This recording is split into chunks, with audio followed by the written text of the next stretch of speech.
Welcome back to another edition of The Final Cut. Today on our episode, we've got a biggie for you. We're having the female barber who's coming into us, international global superstar Hayden Cassidy, will be joining me, David Foster, on today's episode of The Final Cut.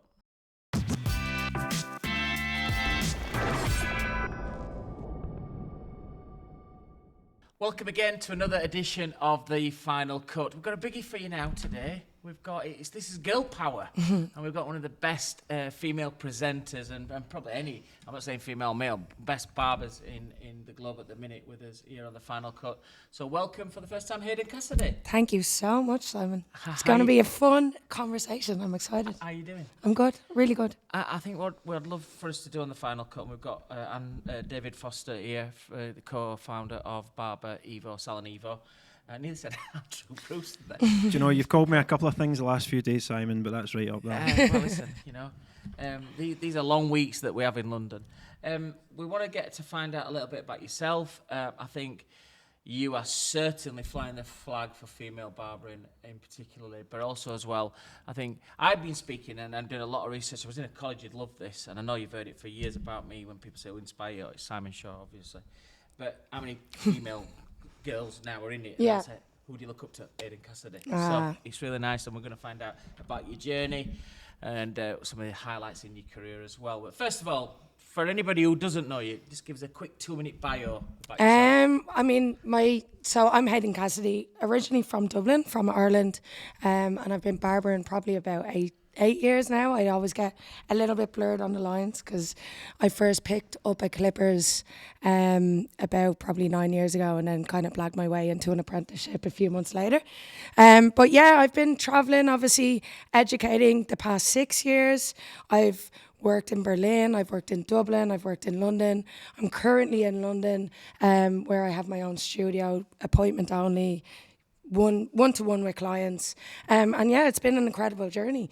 I'm this global educator. And there's been many milestones over the last 6 years. It feels like a roller coaster, but it's been an amazing journey so far. I think that's the amazing thing. I've had a few people over the last couple of weeks just say to me, "You're such a fair presenter that you fetch people in from other brands." And I never mentioned her name, but you see how she dropped the bomb in just in there then. That was nice. It's very tastefully done. I had to just very slide carefully it in there. done. Do you know, she's a clever cookie. Do you know what though? Can you imagine if anybody any... doesn't know that by now? I'm sure out there you're all watching these and say, "Simon's such a fair guy, he gets them all in." But the shit's scared of getting you on their shows because they don't do them. It was bound to come up. My first question is to you is that it's like, for other females out there, you're doing really well. You're on this big wave of success and things. What's your advice to them? Because I think sometimes it's such a male-dominated industry. We can't get away from that at the minute. And I look at yourself. I look at Andrea Raymond, who works both Irish, by the way. Yeah. She's amazing. Southern Irish as well. What's your advice to them? Because I think they're finding it a little bit of a brick wall. Yeah, there is. There's always, I think, early on in my career, I was in Dublin and I started in Dublin as a junior barber, and I went into a barbershop just full of males, as you can imagine, about 8 or 9 years ago. And there wasn't that many people, I suppose, in the UK and Europe that you could see on stages and that were educating. And, there was a few up there, but there wasn't as much as there was that we see the likes of Alan Beak and all these amazing people. So to go into a barbershop and be a minority, I feel, for me, I always just kind of allowed it to be fuel to kind of push me and be like, well, you know what, I can do just as good as you. There was always this hunger and fire for me to be like, well, why aren't we up there? Why aren't we educating? And I think, you do come across difficulties, but in every industry you do, everyone comes across obstacles, whatever career they have. And I feel like my advice for other females in the industry has always just been, take it on the chin. Be as confident as you can. Like, if you're going to go in there, you're going to feel a bit of tension, a bit of pressure. But like I said, just use it as fuel to really push yourself to just do as good as the next person beside you. Our hands are the same as anybody else's. We can create whatever anybody else can. It's just about that determination to just overcome that, I feel. Do you know, Hayden, I'd love to dig a bit deeper. Yeah. Because you're right about this fuel and this passion that you've got. I don't think that we're even doing you justice quite yet, because I've seen you headline in Los Angeles, I've seen you do it in Connecticut, in New York, in Chicago, Premier Orlando, wherever it is. Yeah. Like, let's take a moment here. That's incredible for anybody. Thanks. Anybody. But Simon's kind of outlined there that it can be a very male-dominated industry. Yeah. But you mentioned about that fuel and that fire. Where's that come from? Where did that originate from? Do you know what? I think like I've always played sports. I played football. I was on a soccer scholarship when I was 17. I got a soccer scholarship over to America and then was competitive, was at the best height of my career and then broke my leg. So that ended that. And I feel like from a young age, I always had that passion and that drive and that push and that fire coming from a competitive nature. And when that happened, when I broke my leg, it was like, what am I going to do now? And I feel like I was determined to find that passion again and to get that fire again, competitively or not, but to get that passion for something. And it took me a while. It took me about 2 or 3 years before I actually found barbering. And I feel like, I was 22 when I started barbering, so it was a little bit later in the game. I didn't go straight after school. But I did have that time to really realise, you know what, I'm going to find something I really love and I really want.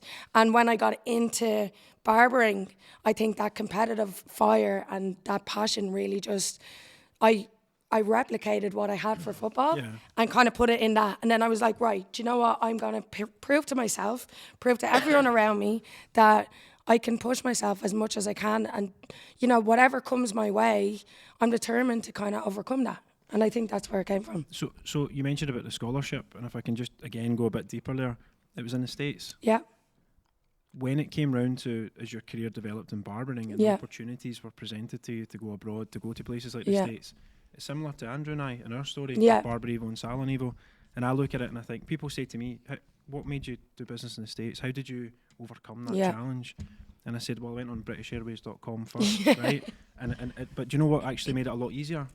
My dad used to work in the States all the time. Yeah. Now, you had that experience with the scholarship, so instantly that must have helped you remove that anxiety around what's a different country. They might, be less receptive, or was that something that helped you as well, do you think? Definitely. Like, I remember the first time I was 17 years old and I got offered to go on a scholarship, and I remember looking at my mum and saying, but what if I don't like it? What if everything comes crumbled? And she said, well, do you know what? You get on a flight and you come back home and it's the same as it always has been. And I think that just clicked in my head that like, oh yeah, I can just come home. Like, it's not this big deal. Like, we can change that. If we don't like it, let's change it. And I feel like that travel instinct, and obviously going over at 17 on a plane on my own, getting off to a world I didn't know, and then having that and then realising, oh, it's okay, kind of gave me, like, I mean, even going back through my career of barbering, going to Berlin, I didn't speak German. I never even went to Berlin before I moved over there as a barber. And I feel like I've always just had that in the back of my mind.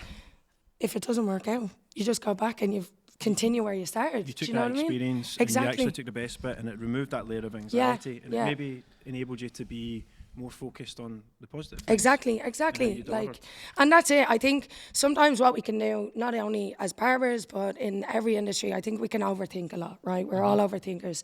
And I feel like for me, because of what happened, and then also because I broke my leg and I was left with nothing, that overthinking and that anxiety kind of went away, because I was like, first time I got on stage, I was like, well, if it doesn't work out, at least I tried it. But if it doesn't work out, well, either I try again or I go, that's not for me. But like, only I am my worst critic. You're not going to judge me. You're not going to judge me. If it doesn't work out. I think I do sometimes. Yeah, I think you do too, Simon. Of course he does. But, so I think it's just like, I think it's taken all of that anxiety that we all have, and it's society that gives it to us. Yeah. I think it's taking that, stripping that, and just doing it. It's funny, you say about football, you relate it back to football. I'm sure you know my past, but my son and everything. But I run the Wahl team, and I have done as a football manager. I mean, it's literally, we've just gone through a transition period where I've had to let a few of the older ones now, they're ready to finish off their stage. It's a younger man's game, and it's just the way you deal with it, but it's the team talks, the preparation, and it's something that I've always striven to do is that the way that these are managed is purely, I use all the football knowledge that I have to motivate eye contact, And I found myself as well, I don't know if a lot of people know this, but obviously with my presenting skills, I go into a lot of football clubs and I'll teach the academy managers from under 9s to under 23 levels how to do team talks, how to do your preparation, how to do your flip chart, how to contact with everybody. Never bollocking people in front of everybody, but let them know that you're not happy, but you're on a one-to-one, and just all that kind of stuff. But it is very football dominated, how I do things. Well, it's funny you also said that, is because people always say, like, how did you just get up on stage? And like Alan Beak gave me the opportunity to get on stage. I think I was only 6 months cutting hair, so the technicality side of things was not there, but I could talk to a room. I coached football, I worked in teams, I was captain. So if you can talk to a crowd and you can gear them up, I can talk to grown people how to cut hair. So the communicating side of thing was there. The at the very start, the technicality side wasn't, but I mean, that's something you learn and you grow and you push and you watch and you understand. Football and Alan, I saw somebody's ball skills the other day. Did you see him? I was wondering how you were going to stop fit it. that in. Beak it. You need to stop it, for God's sake. Look, you've had a quick career. Yeah. I mean, if we look at it, you've come in and you've. As Mika Richard would say, you burst onto the scene. I would say, did you really burst onto the scene? But you did. You've come in and done that, and I think you've done it for yourself. You've done really well. But you'll know yourself. You're getting better now. It's not like you're peaking. You're getting better each time you do it. Your confidence levels are in there. Looking back at the short career that you've had so far, what is your greatest achievement that you'll say that's the day when I knew that this is happening, or it's the day that I'll relive in my head a few times because it was a magic moment? What's the day? Yeah, great question. And you know what? I think for me, there's pivotal moments that happen weekly, monthly, and that might be from, working beside someone or meeting a client that's been inspirational, or the small moments for me are always just as good as the kind of bigger moments. But I think going back on the career as a whole, I'll never forget, I did one of the biggest shows I've ever done was Barber Day conference in Brazil. And I remember getting that opportunity, and I did 6 models, 4 hours on stage to thousands of screaming Brazilians. And first time ever over that side of the world. And I remember there's a video I have of me kind of thinking beforehand, and you can see I have the mic on, I'm ready to go on. And for a split moment, I always kind of go on and let's just get on and do it. But there's a moment in my eyes where I'm literally shitting myself, I'm like, what is going to happen here? But something happens when you get on stage, yourself, Simon, everything goes away and you're just on that stage communicating, right? I'm quite a calm person. Yeah. Just before I go on stage, it's quiet. Especially abroad. I was saying earlier, you two travel quite a lot together, which again, you need to grow up a little bit. It's a bit weird sometimes, all this twinning up and everything. But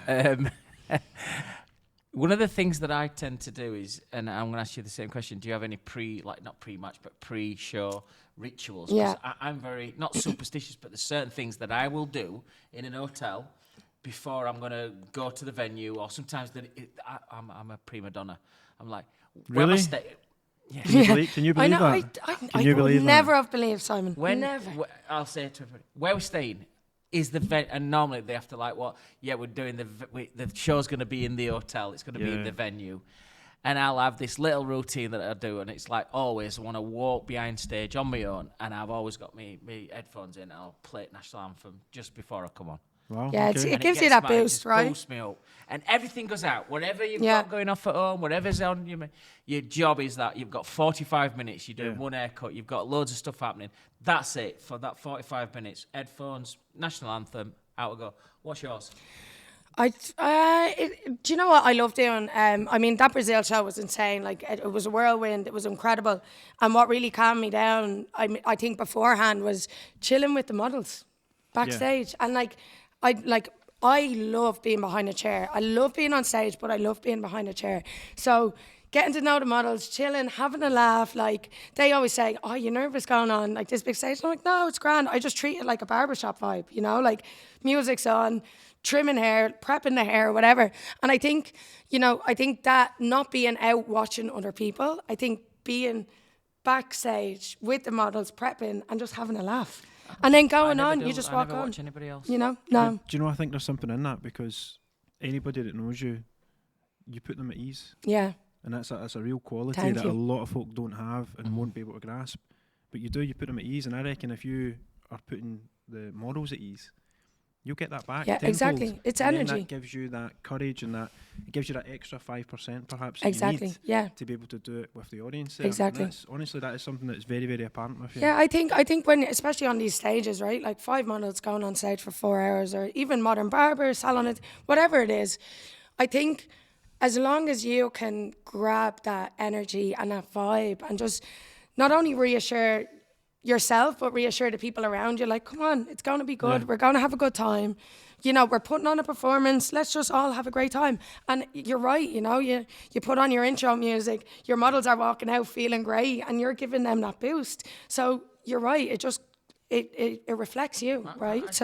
I said in a couple of shows ago about one of my rituals. Sometimes I'm driving in car and I've got my voice over to stuff in car because I just enjoy that kind of stuff. Do you know what? I was just thinking about something. You know, you just said there about working for the brands that we work for, which we're very fortunate and blessed to do that. But sometimes you get asked to do satellite stands. Let's say HJ, they might have other sub stands that you go and work for.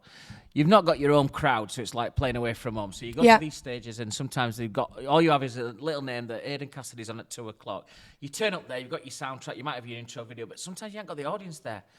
I look then at this, and I've seen you do this as well, but you can go and you might have 15 people in audience, and you know there's 100 chairs there. You're thinking, I've just left that stage where there's 2,000 people watching it. You could be mistaken for sending a younger presenter to do that. I send my very best. So I'll send Michael Damiano or Alan Beak to go to do those, and I've seen you go do these. Yeah. Because you need this talent to go and pull that audience. And I watched Damiano do it, and it's like within 10 minutes, there's 100 sat down. Yeah. It's like he's got a magnet.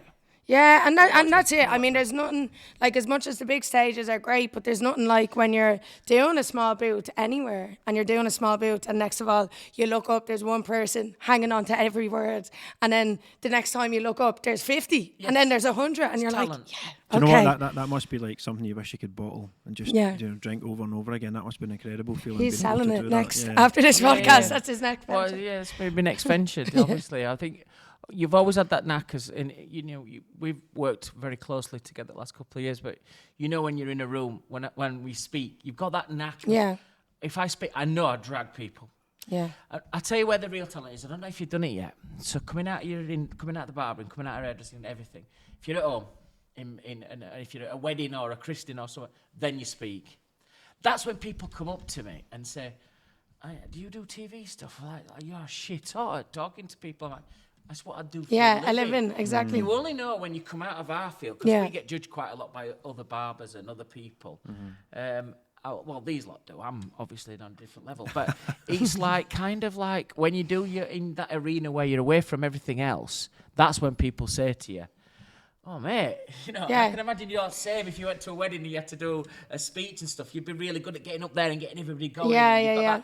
I can feel, I don't know about the crew and everything, you can feel the energy off you. Yeah, it's honestly, it's happened a few times at weddings. I've been just a guest, and next of all, it's like, the maid of honour got the jitters about saying a speech. Can you get up? I'm like, I don't even know the people, but I will. Yeah, exactly. I'll be able to. Yeah. This is actually giving me the fear a little bit, because I'm someone's best man at a wedding pretty soon. So that's get the recording of that. That's coming up in a few weeks, isn't it? Yes, it is. Flying indeed. off to somewhere sunny. Yes, no, I'm getting on. Not secret location. Much like the two of you, I don't have any fears with that. But what I would say is, looking at it from the outside in, I think what's happening there is that people underestimate what a barber goes through. Oh, 100%. Someone told me recently, they said it's the cheapest form of therapy, yeah. 100%. Like, I mean, it just shows you. Do you know what? I've really noticed this. Like, I've worked after COVID. I decided to do a one-chair studio, not work in a barbershop anymore, and it's the best thing I think I've ever done, because it really gives me that one-to-one with every client that sits in my chair. And don't get me wrong, I come home and I don't want to speak to anyone for like the rest of the night, because I'm so drained. Like 15 people, 45-minute conversations about like anything. when there's closed walls, you couldn't imagine the conversations I'm having with clients. But you get that connection. And I always think, as a barber, I say it all the time, human connection and communication is one of the most important things in the world, hands down, in every industry. And I think we, as barbers, as hairdressers, have really being able to master it in a beautiful way where there's not that tension, there's not that pressure. You make people, like you said earlier, put at ease, you know, and that's a beautiful quality to have. What is your like working month now? Because you know, people say, "Oh, does she work in Ireland? Do you work here in London once a week?" Just tell everybody what's a normal month look like for Aidan Cassidy? Yeah, I mean, like I like you've probably seen, we are always bumping into each other at shows around the world, but generally what will happen is I'll get booked for shows, you know, or education things or whatever it is, seminars. And what I've worked out best is a month in advance, I'll open up my appointments and just say the 1st of July, they're open for the 1st of August. I'll already have my calendar for that month into what is scheduled in. So I don't work Monday to Friday, 9 to 5. I'll work them days. So sometimes it's 4 days a week, sometimes it's 3, sometimes it's 1, but I'll work the hours of a week in 2 days. Do you know what I mean? Just to get everybody in. I have a full client list. Them appointments get up straight away. But I always accept new clients because I think, you know, I send a blast message to all my clients who are in my system to say, look, the appointments are up. Any of them other appointments will get filled with people through word of mouth, social media, people who are just visiting. And it's a great way to work it because, you know, I don't have to do that thing where if your set days are in 9 to 5 and you get a call to do a fellowship, education workshop or, you know, whatever it is, you're going to then have to reschedule your clients, right? And we all hate rescheduling clients. Whereabouts do you do this though? Where do you base yourselves? In different places? No, just I have a one-chair studio in Hackney, East London. Oh, right, so you're here permanently? Permanently here. Right, okay. Yeah. We'll put Aidan's links into the show as well and contacts. So one chair studio I opened up after lockdown. I just realised I have all this time on my hand. I need to put it to some use. We couldn't travel. Yeah, fantastic. I was only guest spotting. So I worked on creating a website, creating a business plan, and just decided that was the best way I was going to work. And it's amazing. Are you enjoying it? Loving it. Would you advise other people if they've got the opportunity of doing that? You know what? I just did a guest spot there in New York in a barbershop called Mildred, which was incredible. And it was the first time working in a barbershop in 2 years. And I was actually with Danny Robinson, and he was doing a bit of content for me. And he goes, "You're gone very quiet." And I was like, I'm a bit nervous going into a barbershop again, you know, because I'm so used to being on my own. Yeah. But it was brilliant. It was an amazing experience. It was great to be with the lads. I love being back in the barbershop, but also, you know, in your own space, you control the energy, you control the vibe, you can control the music, the sense, whatever it is. And I think that in my stage of my career, because going and educating and doing all these shows, you know what it's like. It gets so overwhelming. We meet so many people that come into my studio is like a little safe space, you know. Yeah, it fetches you back down to earth. Exactly. As well, like you say, you come back from a show in Brazil and you had all these people there. I always think we were speaking to Clive from the CE1 studios here, Clive Silver. And I was saying about when we did shows in like Thailand, I always think it's one of the best places because you feel like, wow, there's been 1,000 people there and you've got 2 or 3 hours afterwards doing the media stuff. And everyone wants to have a piece of you. And there's a lot to go around over here. But you've got to come back to normality. Yeah. So I tend to get back to my local pub where within 20 minutes there's 2 guys at bar arguing over eggs. Yeah. And it's just like, that fetches you back down to earth. Because no one asks me. If they don't ask me, I don't even tell them. No. I don't want to talk about it. I'm very, I don't want to talk about what I do. Same. After, it's often I've gone back home to Dublin or something after a show and people will be like, you're just after being, I don't know, to Miami, to Vegas, to LA or whatever it is. And you come back and, like you said, go into one of your favourite pubs, sit down, meet a mate, and they'll go, how have you been? Yeah, great. That's it. Don't ask me anymore. Do you know what I mean? But do you know what's funny? Like, I think a lot of people that are looking at it and think, oh, you're here, you're there, it looks like it's incredible. They always forget about the travel, they forget about time away from home, from loved ones, you name it.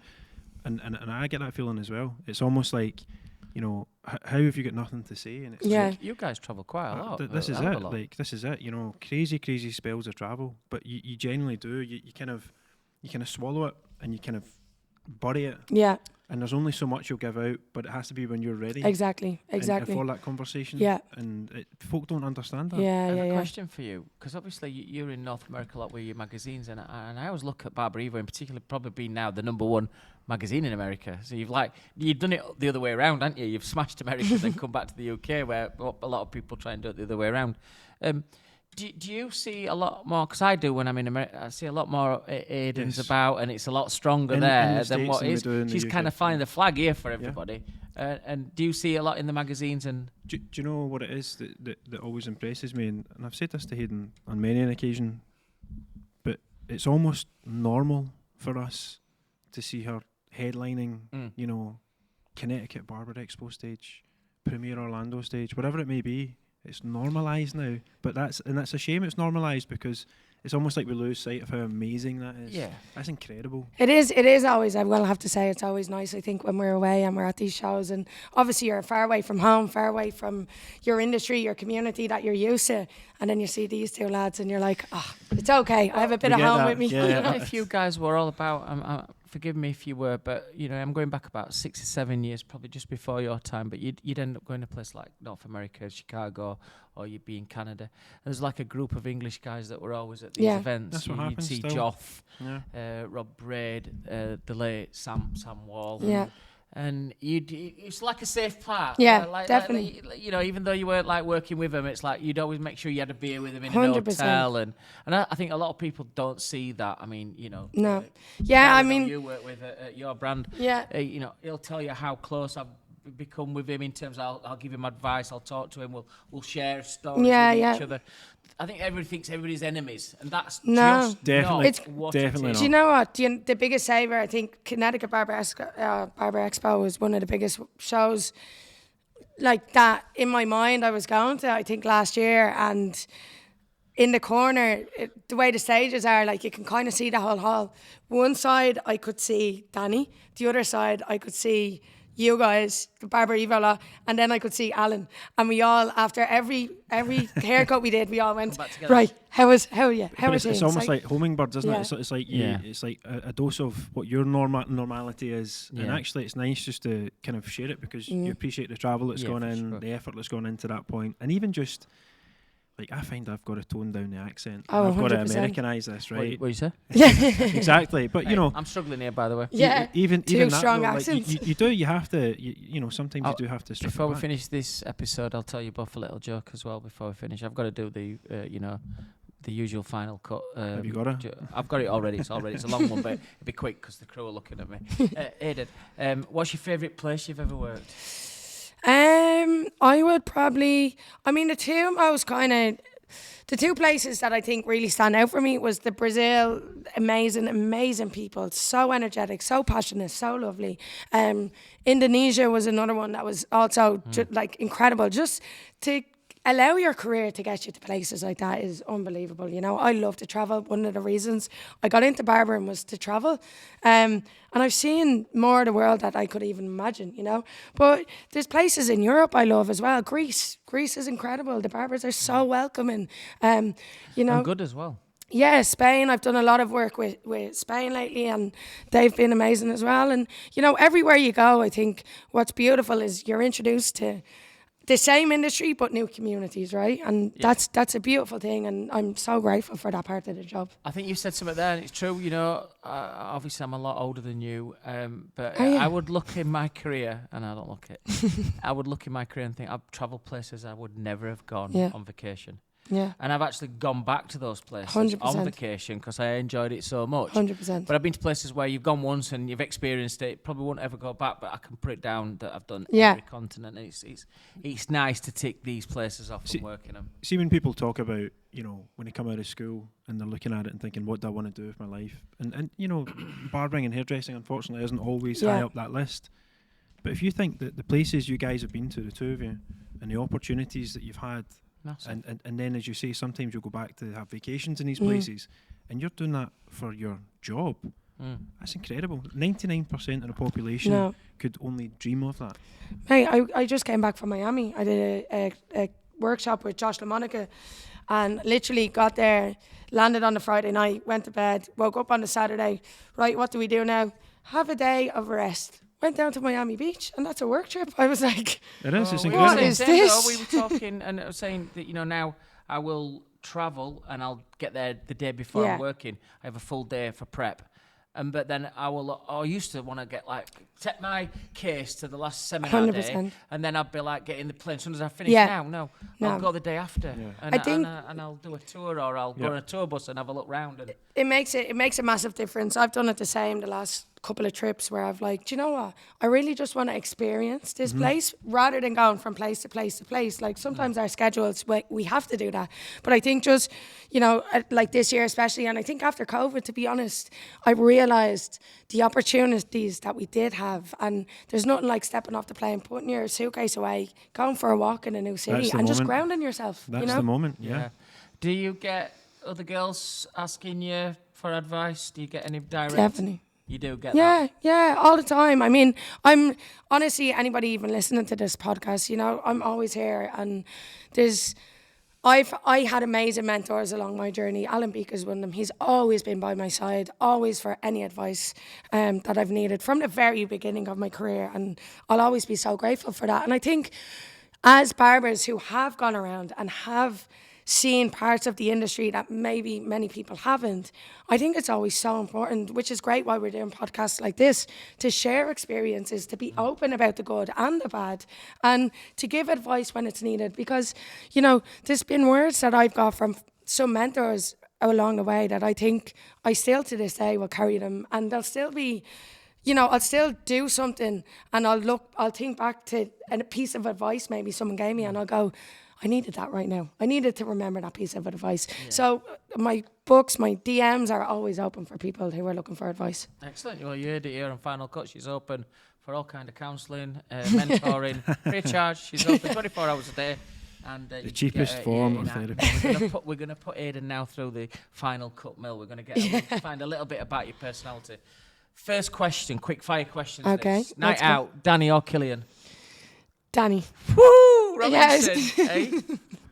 Has he played the trick yet where he puts his watch inside a pint pot just to see if it's real? I've seen it, but you know what? I'll have to Cheetah say... Mill lad. I'll say it on this podcast. Danny is very tame with me, and I don't know whether it's a little bit like... He is. Have you seen it? Well, You've seen Connect, it? yes, he is. He's tame with me. You're not the first person to say this as well. Yes. Just so she got the wrong answer there. It's got to be both of them. It does have to be both of them. You're right. Like a gin and they tonic. Are. Yeah, they are. Beavis and Butthead, I'd like to call them. It was Tarek. Cracker and cheese. What do you mean cheese? Anyway, different subject. What's your favourite music? I like everything. I'd say old school hip hop, but indie. I love the Stone Roses. They're my favourite all time band in the world. So. What's your favourite drink? Guinness. Guinness. I like it when they do them clovers on top and free. Favourite destination for vacation? Greece. Greece. It's getting a bit popular that this year. Yeah, it's lovely. Everybody seems to be flying off. Greece is lovely. Good food, good people. Yeah. What's your favourite food? I like anything. Put anything in front of me, I'll eat it. Last meal, probably very hard. Probably a Sunday roast, just classic. Sunday roast and a pint of Guinness. Can't go wrong. Same. And who would be your ideal dinner date? Who would you like to have a couple of hours with? A Guinness, Sunday dinner, just having a chat. Stone Roses on in the background? Probably, yeah. Stone Roses on in the background. And I think that's a very tough question. I would probably go with... I don't know, there's loads of you, Simon. Me and you. Okay. Sunday roast and a couple of Guinness. I've never felt more like a third wheel in my life. And you. And he said one person, but if I can say both. He said me too. Andrew's wedding is where I want to be. That table. Hey, get used to it on the Final Cut. We have lots of guests on that are getting married, and there's no invitations whatsoever. Yes. I need to brush up on my skills. We have one of the globe's best hairdressing, barbering presenters, Aidan Cassidy. New kid on the block, 8 years in this industry, and she's really flying the flag for all the female barbers and hairdressers out there. It's brilliant to have you on. But Aidan's listening to some nice hip-hop music. She's having a favourite Sunday lunch in a beautiful place somewhere in Greece, listening to some Stone Roses, and she's doing all this with me. And we're chatting about our Clipper brands together and what a fantastic podcast we did back in 2023. Aidan Cassidy. Thank you so much. David Foster, thank you very much. Thank you, guys.